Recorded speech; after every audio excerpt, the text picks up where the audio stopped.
what they want to portray, so that what the public image is look how tough we are on immigration. Look who we're sending back, and like we're doing whatever's necessary to send people back, and we don't want anyone to stop us.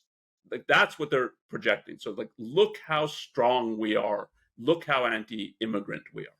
The idea that they pose a national security threat, that's such an emergency that the executive branch has to have emergency powers because this supposedly is an emergency. That is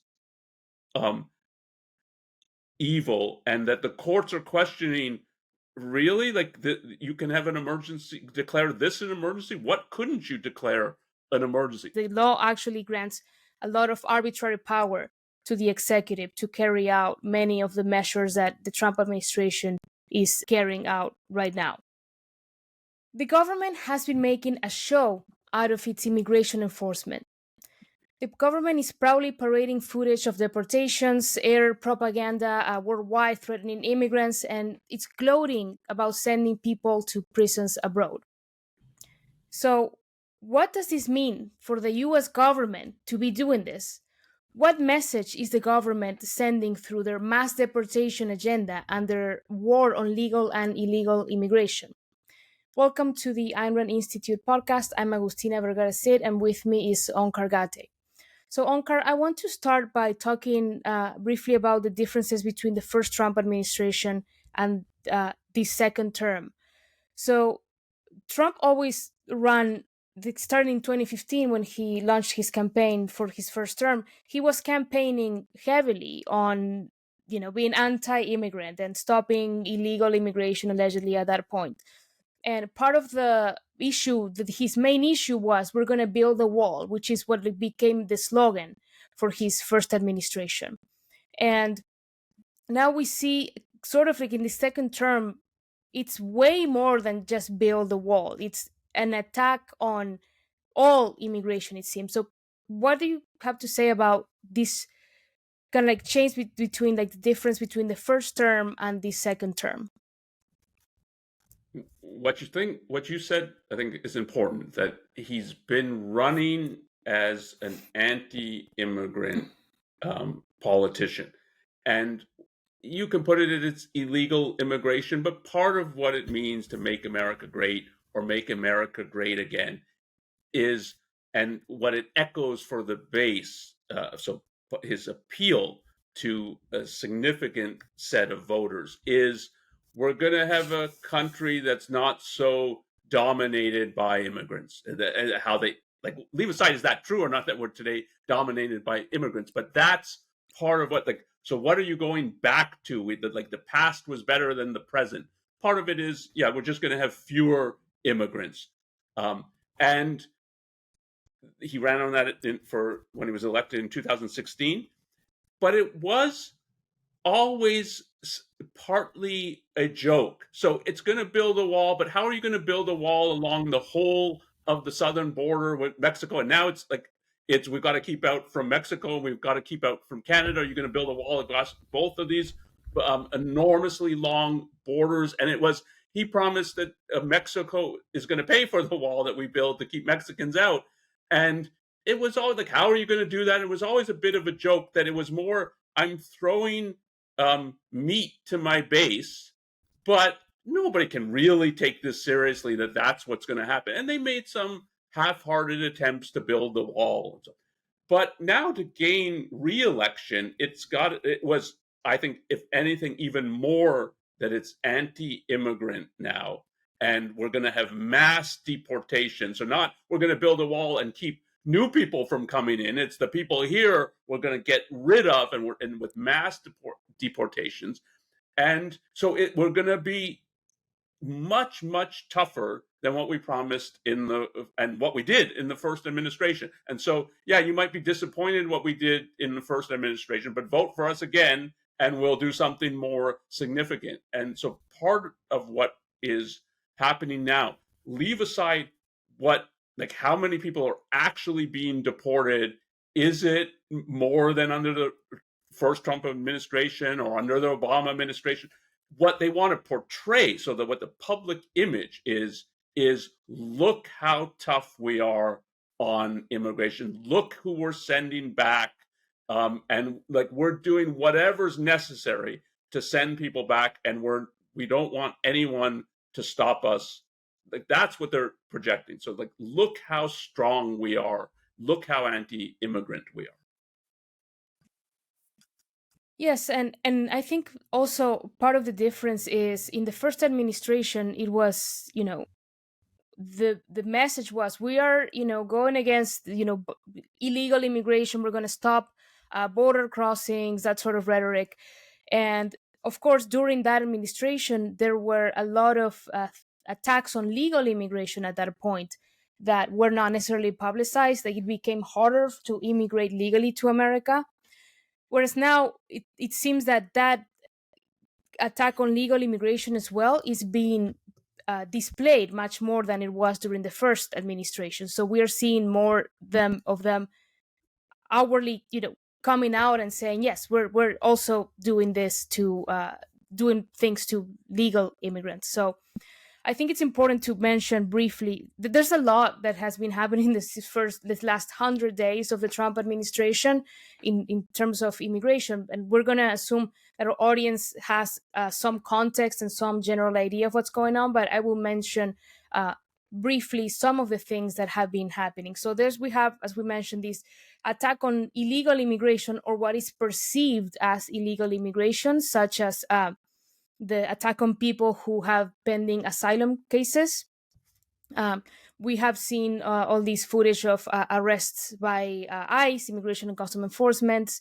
We have seen all this publicity over the raids, including in workplaces. There was recently one in DC, and it was widely publicized. And we are seeing a lot of detentions of immigrants across the country.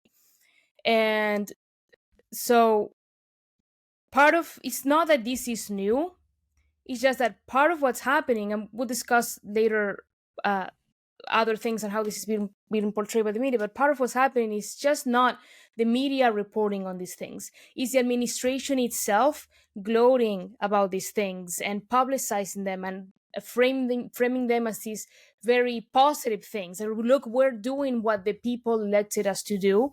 And including part of what's been happening is the White House, for instance, the Twitter account for the White House will post footage of deportation flights and make light of it and saying things like, oh, look at this video, this is deportation ASMR and things like that. It's things that the administration is proudly showing and displaying this sort of behavior. But another thing that has been going on that is the Trump administration's invocation of the Alien Enemies Act, and through this invocation, sending people to prisons in El Salvador, which is a third country for most of the people that are being sent there. And they are being sent to be imprisoned for, we don't know how long, probably like indefinitely. So the Alien Enemies Act is this wartime authority that has been invoked, obviously, now in peacetime. That was previously invoked in the War of 1812, World War I and World War II. That's the Alien Enemies Act it's part of what led to the Japanese internment camps, and now has been invoked against Venezuelans who are alleged members of the Tren de Aragua gang. And so essentially, as I'm sure our audience already knows, the government has deported a lot of people to this El Salvadorian prison with very little, if sometimes often no actual evidence that they are involved, that they're criminals who are involved in this particular gang. Part of the evidence, quote unquote, that the government has presented is tattoos. And from what we've seen about the tattoos from some of these people that have been detained, is they are tattoos, that are like, there's one person that was sent there that had written mom and dad with like a crown on top, and the government alleged that this was a signal gang affiliation. Then we had tattoos that were of a football club and all sorts of things that don't scream gang affiliation. In fact, some experts have said that Trendy Aragua, this particular gang, does not use tattoos as an identifier for gang affiliation. But so this is, the government has not also shown in court or to the general public that there's evidence that these people that were sent to be imprisoned in a maximum security terrorist confinement center in El Salvador are actual gang members. Federal courts have blocked this invocation of the Alien Enemies Act for now. At the time that we're recording this, several judges have done so. And the Supreme Court briefly ruled about this issue, requiring some due process for these detainees, so they have at least time to present a habeas corpus to try to not get shipped to El Salvador. So this is, roughly speaking, what has been going on in terms of illegal immigration. Now, there is, as we mentioned before. Well, yes. I was going to say, before you turn to, I think you're going to turn more to the legal immigration and visa holders, the student visas and things like that. Just two things on these illegal. And illegal just means you didn't receive government permission to work or to cross the border or to come to the United States. It's both of the things that you said, and that the courts are at least not yet putting a halt to, but questioning and having some putting some roadblocks in front of it, which the Trump administration is complaining about, like who are the judges to impose some roadblocks, which is ominous in and of itself. But the invocation of emergency powers here, and then the issue of what is your evidence in order to wield these emergency powers? They're both, like, they're out and out evil. If so you likened the emergency power, like they've been used in world wars. And the idea that some gang in Venezuela, which they're not terrorists in the sense of they want to topple the US government. They're like Al Qaeda that wanted to fly planes into the Pentagon and into the Congress. There's no allegations of anything like that. The idea that they pose a national security threat, that's such an emergency that the executive branch has to have emergency powers, then basically any real or alleged problem that the executive branch says, well, this is a problem, we need emergency powers, is, yeah, I guess you need emergency powers. So the invocation of the emergency powers, because this supposedly is an emergency, that is evil, and that the courts are questioning, really, like you can have an emergency, declare this an emergency? What couldn't you declare an emergency? Like, that's a really important issue. And then even if you thought that it's emergency power, there still has to be some process by which the government wields this power. And I don't know if you watched the ABC interview of where Trump, the person they've got the photo and it's a Photoshop of the tattoos on his. Trump, like, over and over insists on, yeah, but that was real. When everybody knows that the photos photoshopped. And the idea, like, that counts as evidence that you can wield these powers, then again, the government could basically do anything. If that, like, what's so obviously not evidence or manufactured evidence, if the president is so gullible to think, well, no, this is really evidence, then he can do what he wants. So both of what is happening in that regard are so evil that that anybody who's sort of, yeah, but I think some immigrants are criminals and so on, you're not really looking at the situation if you can't see that there's something really, really bad about what just that case, those cases of what is happening. So there's also, like we said earlier, an attack on legal immigration, which also happened during the first Trump administration, but is now, I think, more widespread, and the government is actually now publicizing it.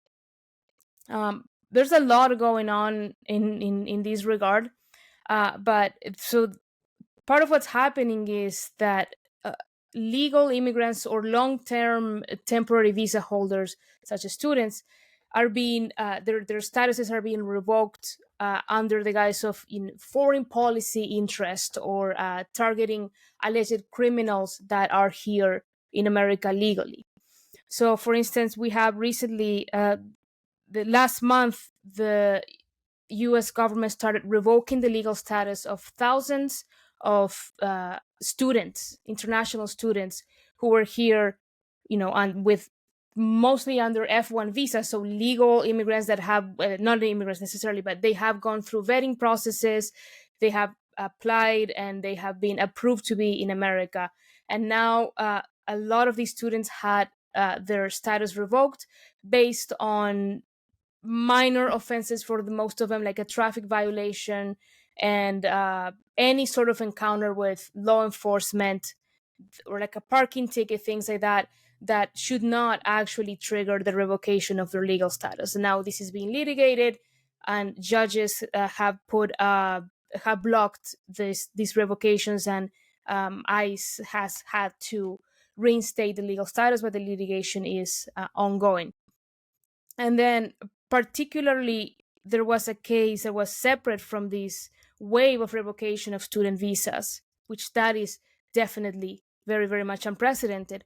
Also, there's the case of this student at Tufts University, Rümeysa Öztürk, who had her F1 visa revoked because, from what we know, the only evidence that we have is, or that the government has publicly presented, and from what reporters have been able to find, the only evidence that the government has against her is that she wrote an op-ed for her student website criticizing the administration of Tufts University for not condemning Israel after, like, in relation obviously to the conflict against Hamas. So here, Onkar, so there is,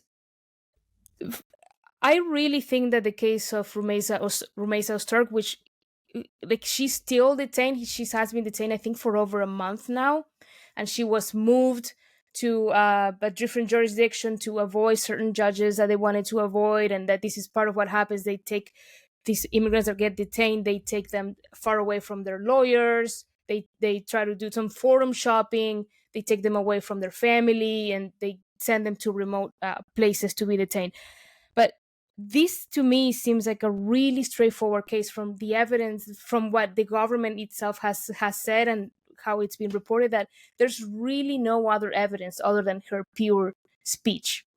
So what happened? But there are other cases, for instance, of green card holders, which is a different category from a visa holder. Green card holders have much more protections, many more protections than students. So the cases of Mahmoud Khalil, for instance, where they have been, the government is trying to revoke their visas, alleging that they pose a national security threat. And these cases can be a little bit more complex in terms of, for instance, Mahmoud Khalil participated in the Colombia protest. There may have been, destruction of property and several things that we've seen from this protest. And then the other case that is known is Mohsen Madawi, who was this advocate for peace, alleged peace in the Middle East, and he was outspoken about ending the conflict and a two-state solution and things like that. If one reads the case a little deeper, there may be some problematic things. Allegedly, he was under investigation by the FBI, but he was not convicted of anything. The investigation, I believe, was closed. But there's kind of like this spectrum of cases.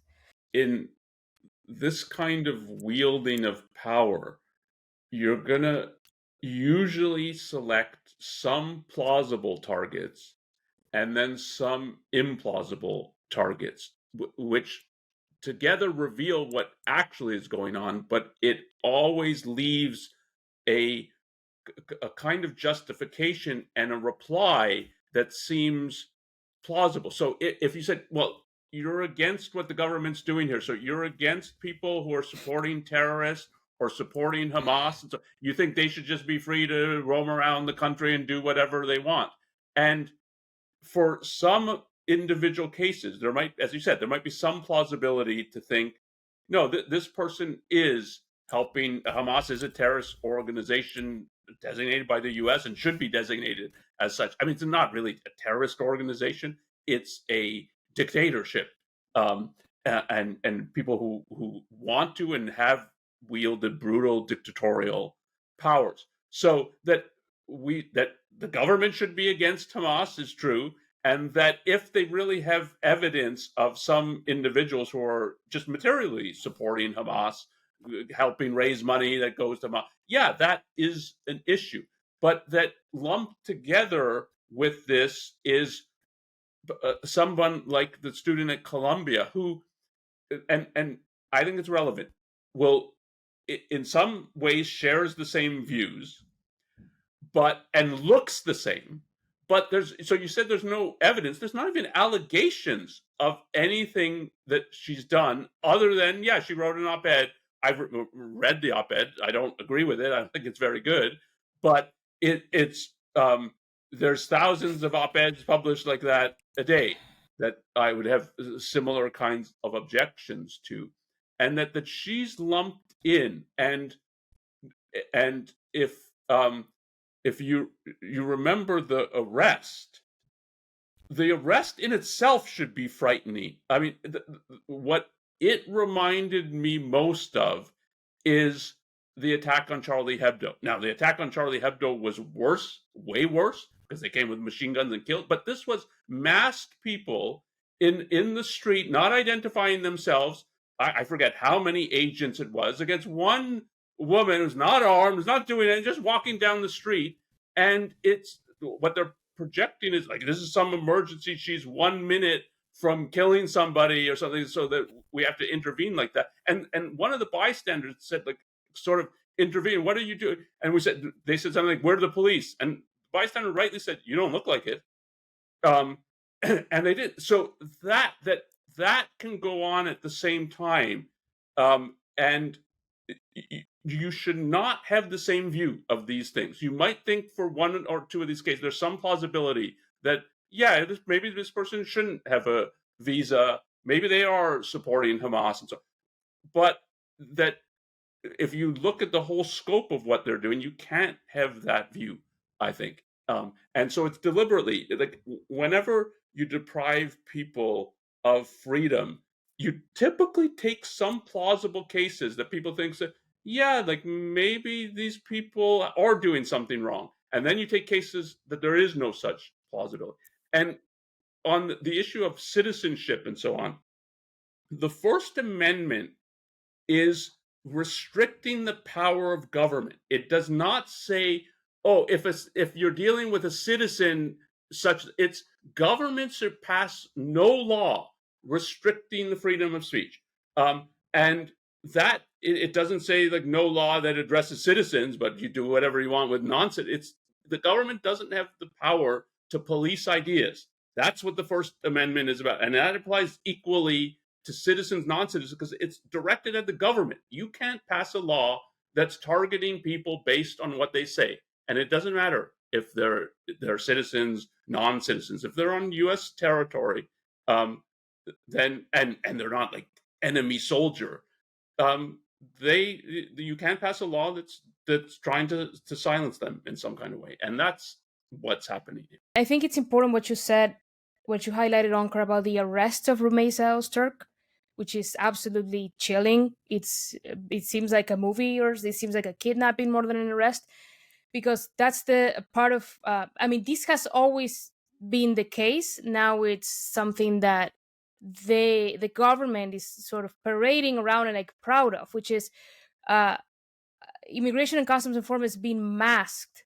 and making these to arrest one person who is unarmed, like who's not a criminal, making this huge deal out of it. Like also you see, for instance, Secretary Kristi Noem posing with machine guns or like huge weapons, and they're all armed with, dressed like the military to detain immigrants. Like, this is what it takes to detain this, construction worker that is in his lunchtime, and we're gonna go raid his workplace. Of course, there are dangerous people who are illegal immigrants or immigrants. Sure, I mean, I'm sure that's the case, and there's circumstances in which immigration enforcement has to take a lot of precautions when addressing these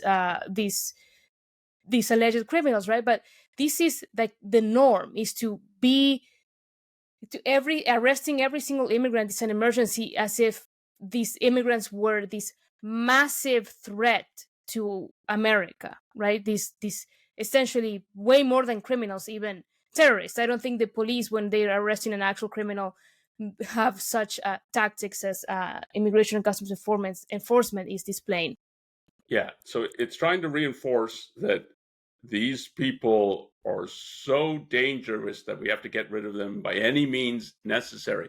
And you say, like, sometimes when the police or other government officials are going to arrest someone or serve a warrant, there is real issues to be feared.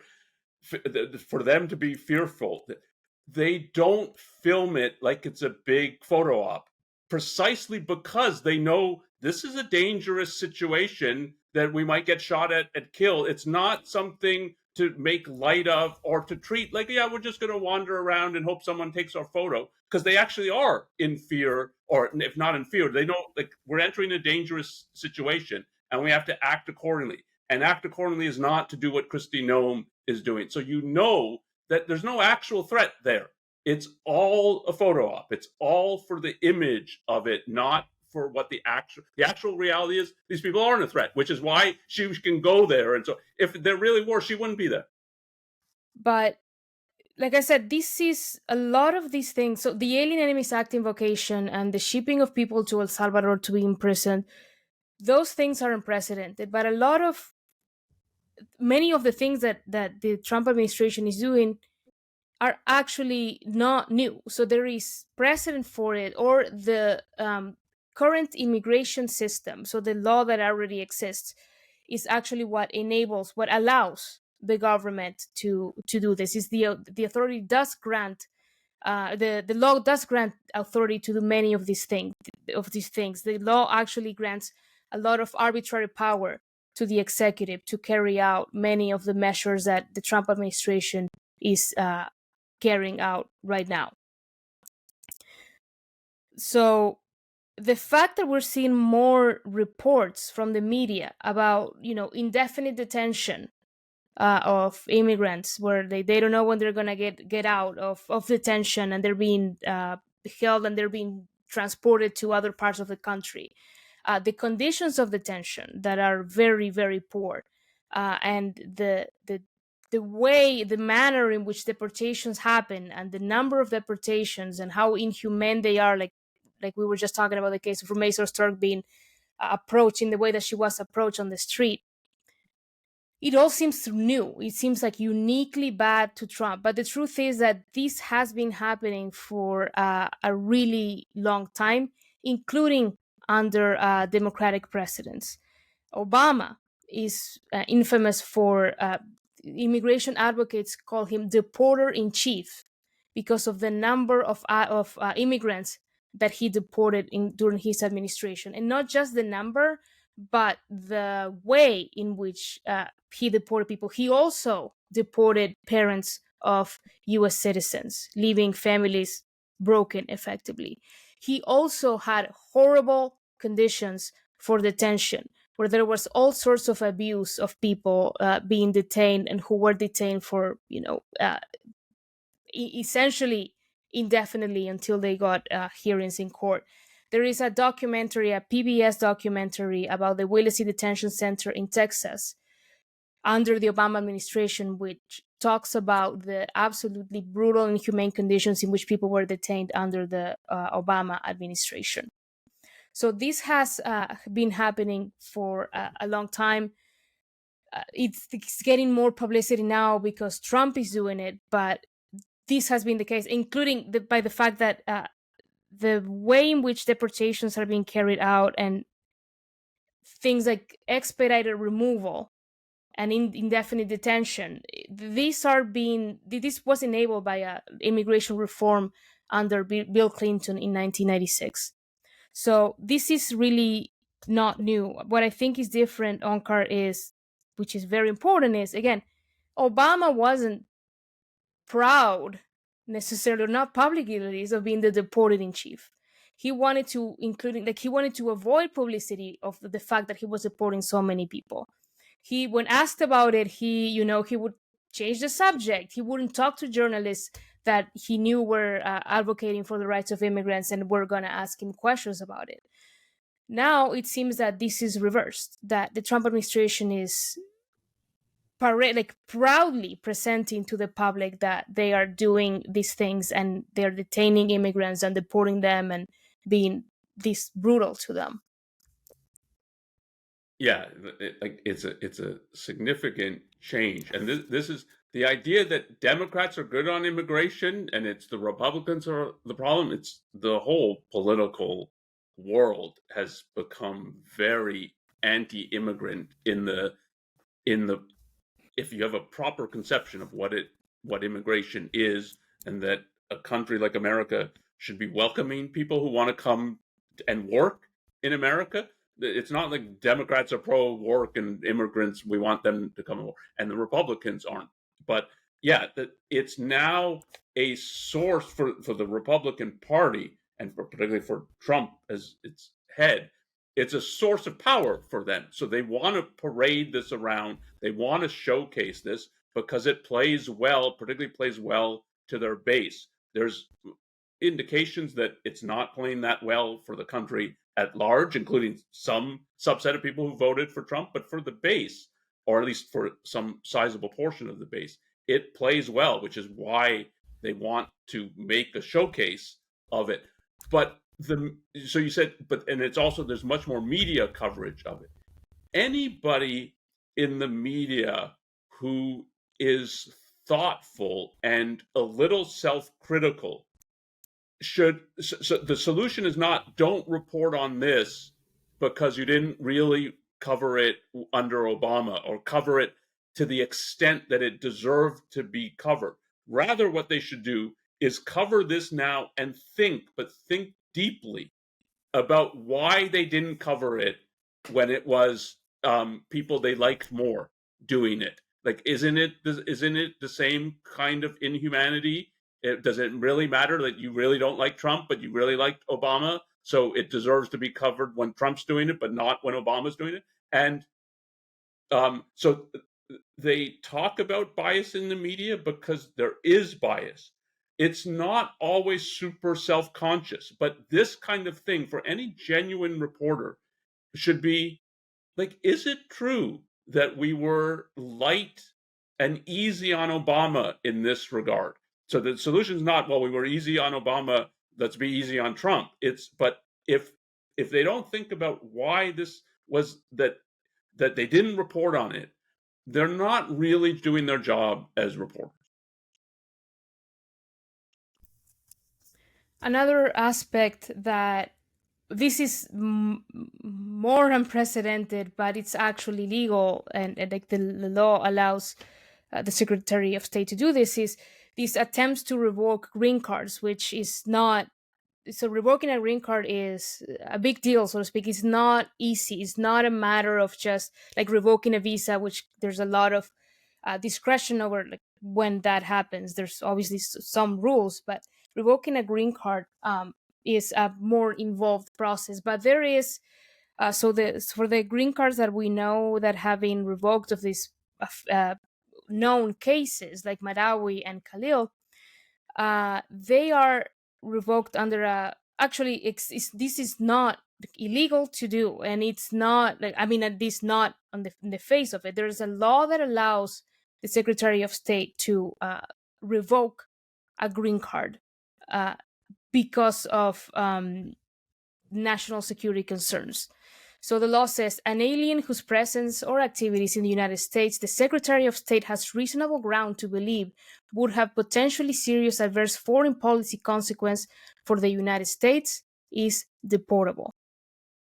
So this law is in the books, and it's at the discretion of the Secretary of State, and it's been hardly ever used before the current Trump administration.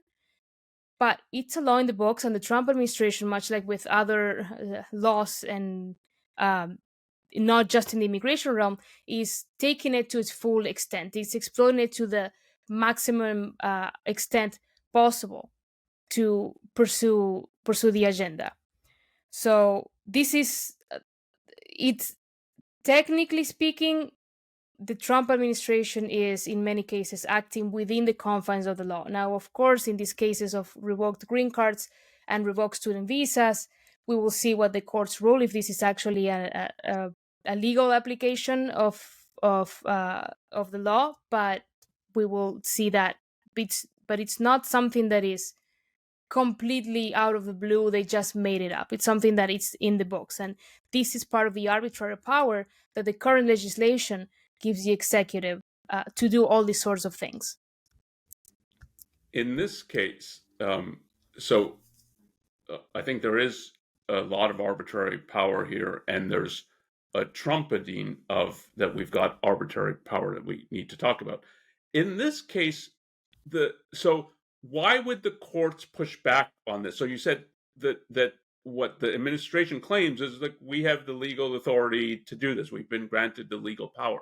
But what you read, it's the Secretary of State has to have reasonable ground, not just he thinks, well, maybe this person, and to have serious adverse foreign policy consequence. If our foreign policy is so precarious that a student at Columbia writing an op-ed is going to have serious foreign policy consequences for us, and like you've got reasonable ground to believe that this will have serious, then we might as well pack up and go home. We've got no foreign policy if it's that susceptible to disruption that one student writing it. So if the court pushes back, it's going to be, you don't have any reasonable ground to believe this is a serious adverse foreign policy. And yeah, you can try to present something, but that somebody wrote an op-ed is not grounds for that. And if the court pushes back, it will be, yeah, this law doesn't grant you this kind of power. We'll see what happens as these get adjudicated, but you can imagine why a court would push back here. Another issue that is making headlines now is the detention and deportation of American citizens under the Trump administration. And it seems for all the reports that I've read in the kind of sort of mainstream media, so to speak, is, oh, Trump is now deporting citizens. We told you this would happen. Like, this is new and unprecedented. The reality is that because the law is the way that it is, this is not new, actually. Of course, it may be happening more now because the Trump administration has this agenda where like there's this frenzy to deport people. There is this there is a lack of consideration even over deportation of parents of American children. So because everything is rushed and we need to do it now and we need to deport, we have quotas to meet, we need to deport as many people as possible. This may be happening more now, but the truth is that there is a lot of precedent for American citizens being deported in the past because they could not prove, allegedly, because of the processes of deportation, they could not prove that they were American citizens.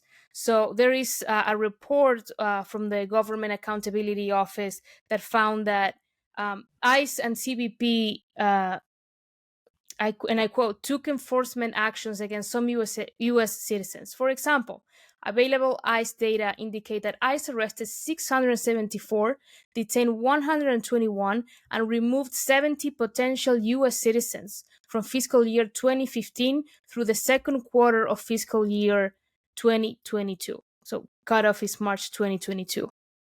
So this happened under part of the Obama administration. the first Trump administration, and part of the Biden administration.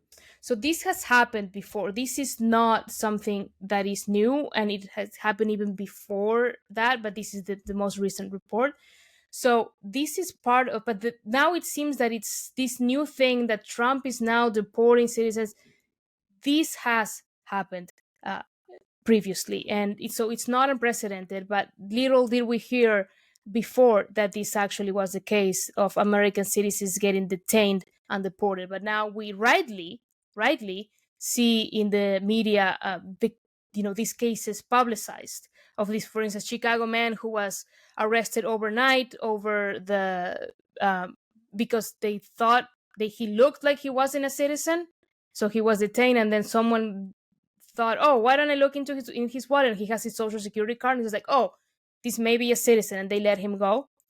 And there is the case of, I think his name is Jose Hermosillo, who was detained, I believe it is in New Mexico for, I think, was over a week because he could not satisfy the government by trying to prove his citizenship.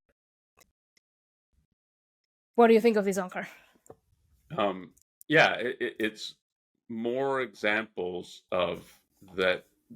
Our immigration system is a disgrace and has been for a long time. It is true, and we should turn to that there's something new under Trump, but to think of it as that it was good before and Trump has come and wrecked everything or perverted it, that's not true at all. And again, anybody who's thinking about this whole issue should be thinking about, why is it only being covered to the extent that it is now with Trump? And there are some reasons, I think, why, because as we've talked about, and now we'll go on to talk about more, Trump has made this a central issue. It's a central issue of his administration, of his campaigns, so that it has that kind of prominence. It would just warrant more coverage of what they're doing, what they're claiming, and why they think what they're doing is good. But on the other hand, immigration is a major issue in America. Any American should care about it and should care about what the government is doing in regard to this. And if it has been wielding such kind of wanton, arbitrary power, that should have been an issue. And if it's not being covered by people in the media who think of themselves as, yeah, we're not biased, we're objective, and so they really need to think about why they have not covered this. So let's turn now, Onkar, to what you were just talking about, this message, this display of power by the federal government through immigration and immigration enforcement. So I think part of the message is that the government has this enormous power over people, over the lives, the freedom and the lives of people. And once the government targets you as an immigrant, in this case, you essentially have no rights, and the government will will pretend and take for granted, like this has always been the case, that you as an immigrant don't have the same rights as someone who is an American citizen. And so it's interesting. So one of the new talking points, I think, from the administration is that with this issue that came up because the people that were shipped to El Salvador, the very lack of due process that went on to send them to be not just deported, but imprisoned in a third country for most of them, with no right to, stand in front of a judge and defend themselves. And so, go ahead. It's important that this third country, it's not like they've sent them to England or to Germany or something like that, where there would be reason to think, well, okay, even if they're put in prison, they might have some recourse and some ability to get out if like nobody can show, yeah, you are a gang member. They sent them to El Salvador, and the El Salvador, it's an authoritarian regime that will put people behind bars, and they might do it forever. and you have no, like, you don't have any legal ability to appeal. It's not a system like you would think of as it exists in the UK or Germany or Canada. So, and it's deliberate that they've said, so it's not just some third country. They've sent them to a place that you're going to prison and you might never get out. And you might not have done anything wrong, and you have no ability to do anything about it, and you might never get out. Like, that's what they're doing. And that's what Kristi Noem, when she goes and poses, like, that's what she's projecting. We can send you to prison, and it might be for the rest of your life, even if you've done nothing wrong.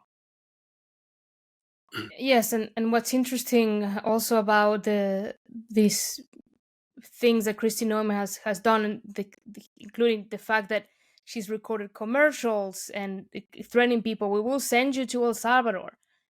It's this conflation of of immigrants as such and crime, right? It's like this, in these sort of commercials, they say like, oh, anyone, if you are an immigrant in America, you are a criminal, and the worst kind of criminal that deserves to be sent to a maximum security prison for terrorists in a third country.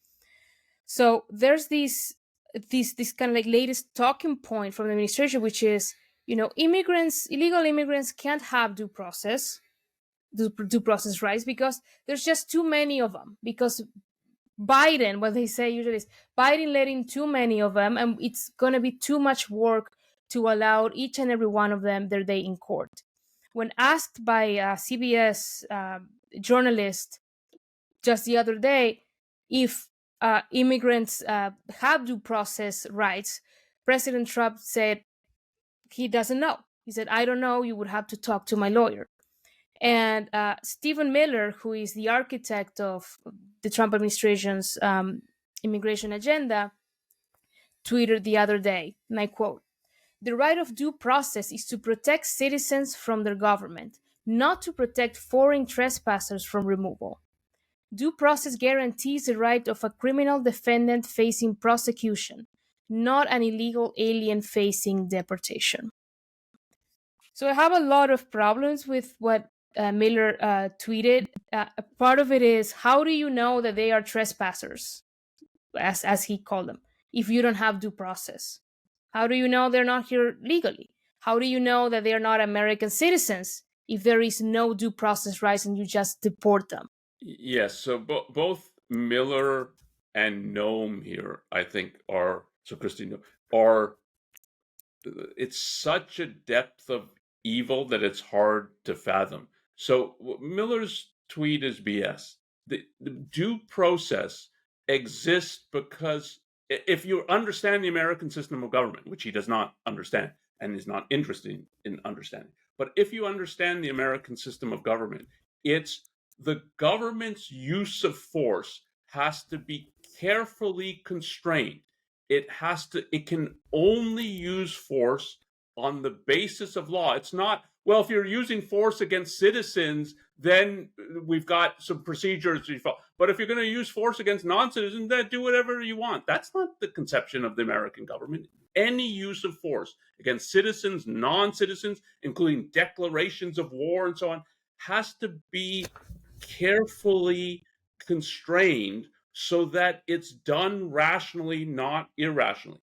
The biggest threat to individuals and individuals here, citizens, non-citizens, is governments able to use the force, the power of force, which a government has, to use it on whim rather than rationally. And the only way it can be used rationally is if it's constrained by law. That's what a government of laws and not of men means. And what Stephen Miller is saying is, well, when we're dealing with non-citizens, we can have a government of men and not of laws. That's his view. And that it's complete BS if you understand the American system of government. And it's an attempt to try to gain more arbitrary power by saying, well, like this always has been the way American government works, so there's nothing to see here, and don't worry about what we're doing.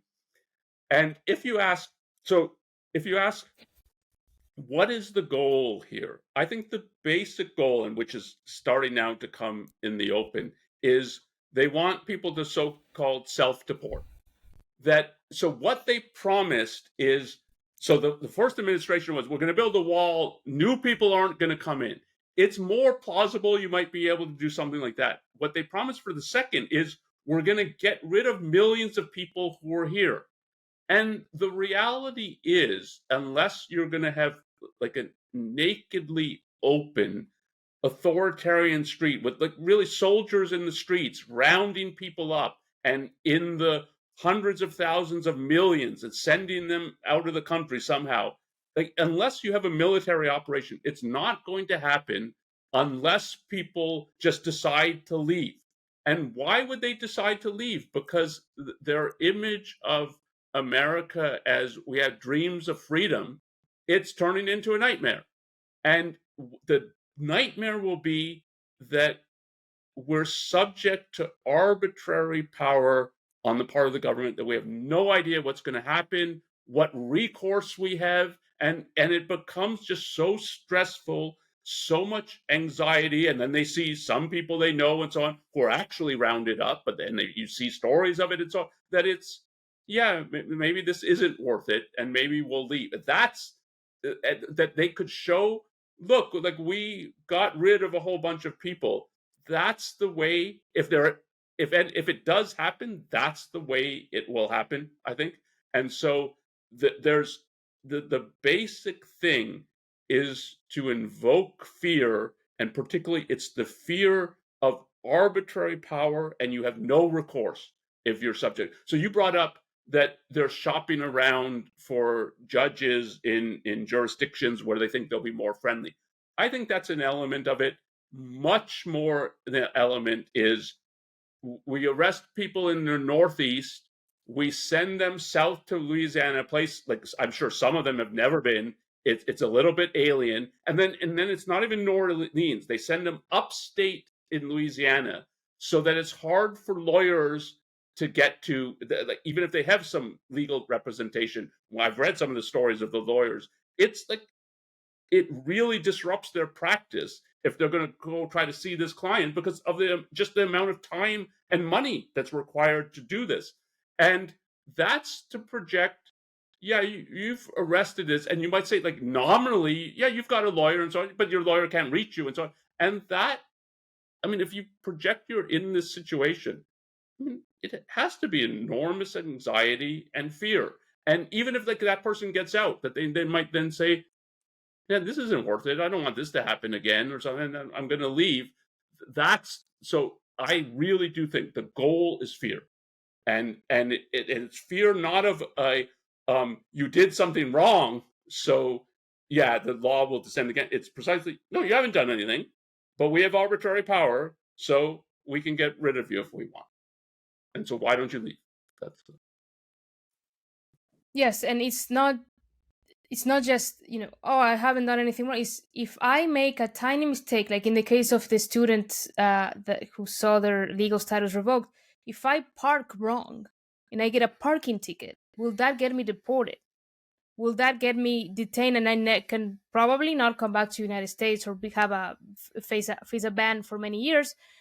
Will I lose my savings that I put into paying tuition for my education in America? Will I lose everything I worked? So is this creating this climate of uncertainty, and being like, America is really not worth it. I'd rather go back to my country where, like, some people come from the UK or whatever, and some others come from Venezuela, from or less countries like Colombia, where there's like, okay, I'd rather go there and live with way less opportunity for my life, but not be terrorized in America over anything.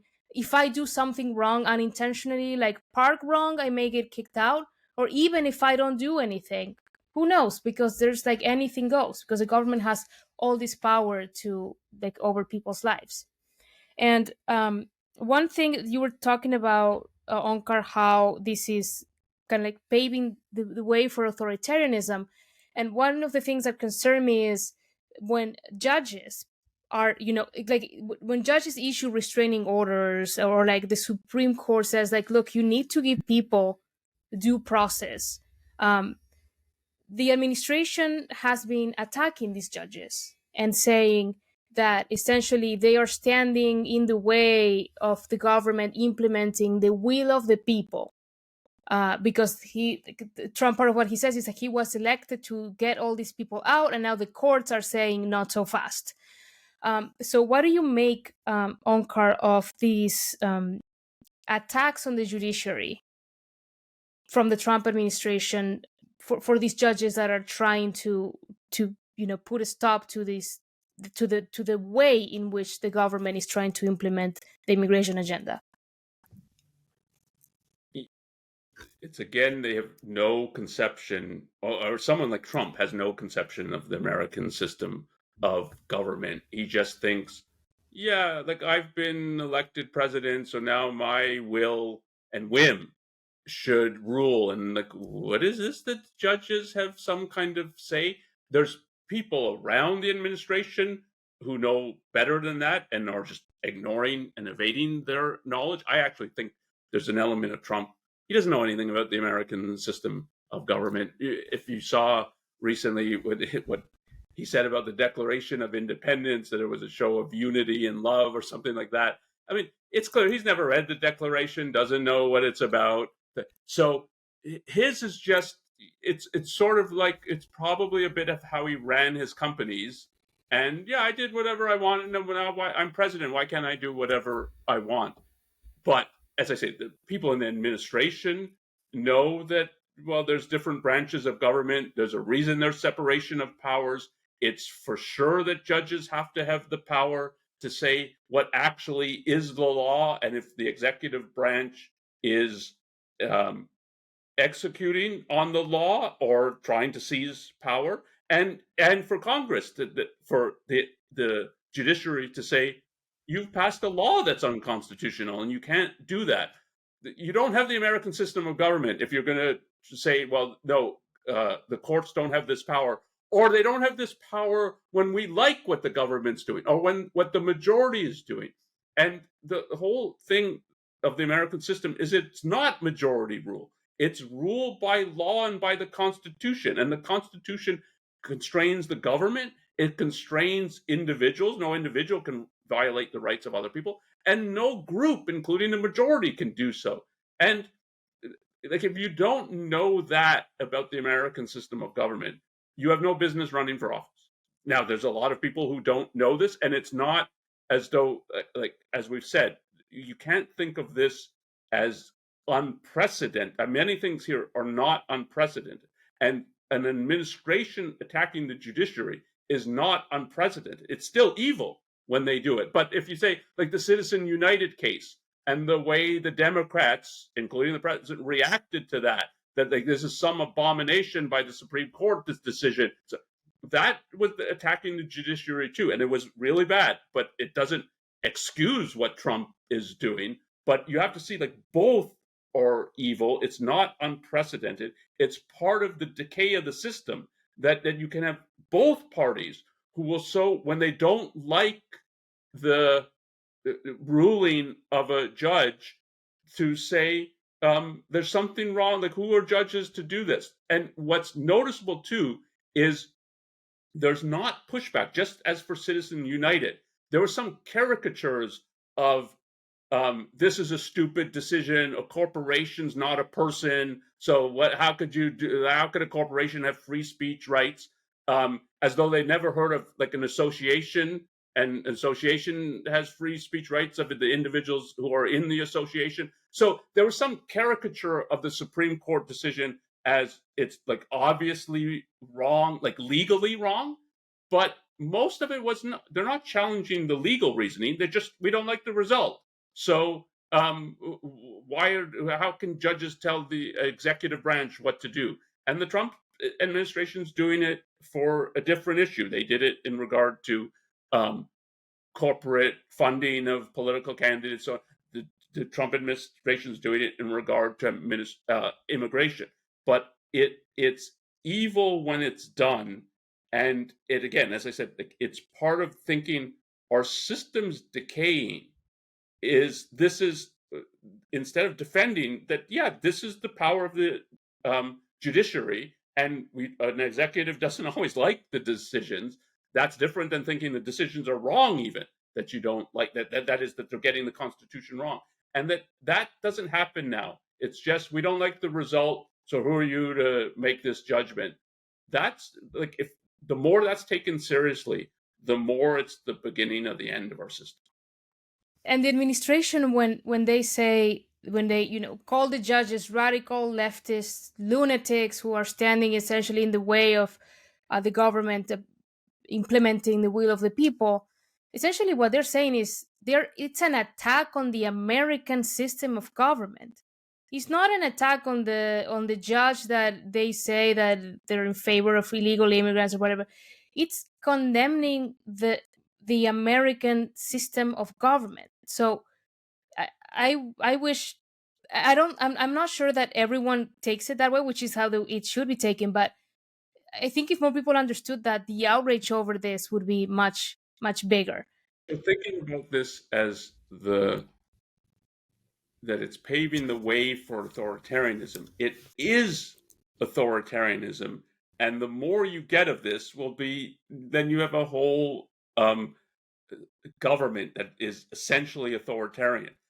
So what is happening now is really bad, because if you take freedom seriously, Americans should have the freedom to hire who they want and to deal with who they want, citizens or non-citizens. If there's some foreigner you want to hire, or you want to start a business with, or you want to marry, the idea that you need government permission for that's anti-American to think that, because it's anti-freedom to think it's what you say is that the citizens in the country aren't really free. They need government permissions, and if they don't get a government stamp for what they want to do, they can't do it. That gives all power to government and deprives the individual of his actual rights and his actual freedom.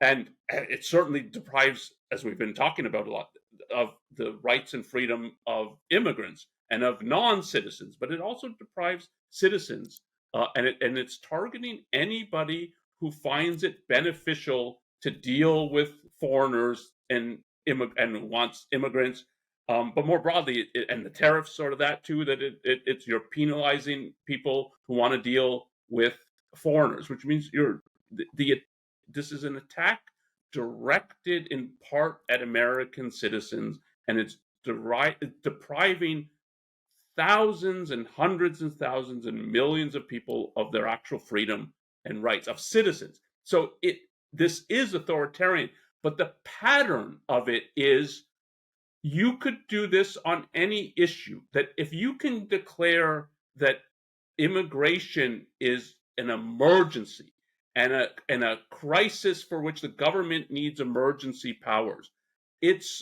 immigration essentially is people coming here to work and to trade. They're often hassled or prevented from doing so, but that's what they want to. It's essentially peaceful. The idea that this is an emergency that we can't cope with, and so the government and especially the executive branch has to wield emergency powers, there's no such thing.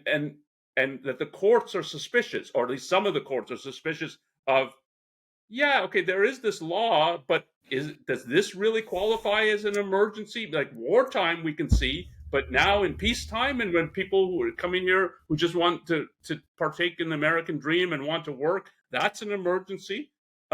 If that's allowed to stand, then basically what will happen is everything and anything that they think of, there's a problem, we want more power, we're going to declare it an emergency. And as I was telling you prior to we started taping, it's almost a reductio that Trump now is claiming that foreign films are a national emergency, that supposedly production and filming and sets have moved from Hollywood and America to abroad. That's a national emergency for which he needs emergency powers, and then he's going to declare tariffs on. Leave aside that there's no idea of how those tariffs would even work, but like anything and everything that the president wants to do, what he'll say is, well, there's an emergency, and so you've already given me emergency powers to do whatever I think and whatever comes into my head. And that's what an authoritarian regime looks like. that for any issue, it's if the administration and executive says this is what we need to do, then that's what's going to happen, and nobody can put any roadblock or check or halt to that. And if the way this is being done in regard to immigration, it sets a precedent and a pattern. And if it's allowed to stand, for sure, as they're already are trying to do with the tariffs, it's we're going to say everything's a national security threat and an emergency. So we've got almost unlimited power. And like you said, Onkar, I think it bears repeating. Americans should understand that it's not like, oh, it may down the road lead to attacks on the rights of Americans. It is already leading to, it already is attacking the rights of Americans. Immigration restrictions as such are, like you were saying, Onkar, are an attack on Americans as well. There's a scholar that I like and I respect his work a lot on immigration. He says every restriction on immigration is a restriction on native-born Americans. And if this trend continues and the Trump administration is successful in having people self-deport and just leave America because it's just America is really not worth it anymore, there's too much uncertainty, too much government control, too much government power, Americans, even those who have not felt the consequences of restrictions on immigration, are really going to start feeling them much more once people start leaving in larger numbers. So with that, I think we can draw a line here. One resource that our audience may want to check out is a podcast that Ben Bayer and I did some time ago about Trump's proposal for mass deportations. We recorded the episode before Trump took office, but a lot of what we said still stands. So as usual, if you enjoy this podcast, please subscribe to our channel on YouTube or wherever you listen to your podcasts. And if you have questions or comments about today's episode, please email us at newideal@aynrand.org. Thank you, Onkar, and we'll see our audience next week.